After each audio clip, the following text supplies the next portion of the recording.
Hey guys, it's Generalkidd here. How's everyone doing today? So, for today's video, we got something pretty simple, but it's a pretty interesting topic that I've wanted to tackle for a while, and that is the question of what happens if you derail the train on the multiplayer map Terminal in Halo 2. So, we've done a couple videos in the past, one recently actually, where we've tried to stop the train on this map in Halo 2, kind of like how people try to stop the train on Grand Theft Auto 5. But, we've never really had any success with stopping the train. Even with some lighter mods, it never worked.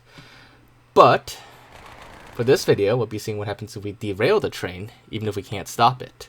So, without further ado, let's take a look at what happens if the train is derailed. And then I'll explain why that happens and what's going on afterwards. So here we go. Let's wait for the train to come out of the tunnel, and there it is. And there you have it. That is what happens when the train gets derailed. It does actually get derailed, and it still, as you saw, it still continues its regular path, but just off the rails. And it actually does not really affect the train at all. The train just literally passed right through all the solid, environment and everything. Even though the train itself is very solid and can interact with like most things, it just passes through like every scenery and everything on a map. So despite it being solid, it's not solid to everything else.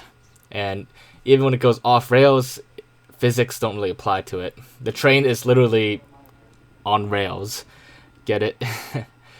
But yeah, so what we did is, even though the train is like physical, it has its own physics model, it's got its own rigid body and everything. Like, technically it should be able to be knocked off the rails, but I guess the game is scripting it to like not be knocked off and to keep it on rails. So, we couldn't just simply knock it off the rail, even though I wish we could. It would have been fun if we could. Instead, we changed. The only thing we could change about the train was its speed, which, if you notice, we slowed it down a little bit so you could see it better. But the main thing we changed was its spawn position. You may have noticed that it actually spawns further out of the tunnel than it normally does. And even though it spawns out the tunnel, it's still scripted to have the same animation and same path. So, it's just floating in the air right now and going forward, but it's still following its usual path. It's just, the timing of the animation is off because the train spawned a different spot. So that's why it looks like it's going off rails, but really it's just doing its usual path. And because of that, it just, it just flies through all the objects and everything, all the scenery and environment. So that is basically why the train is going off rails, because its spawn position was changed with a little bit of simple modding to its spawn position.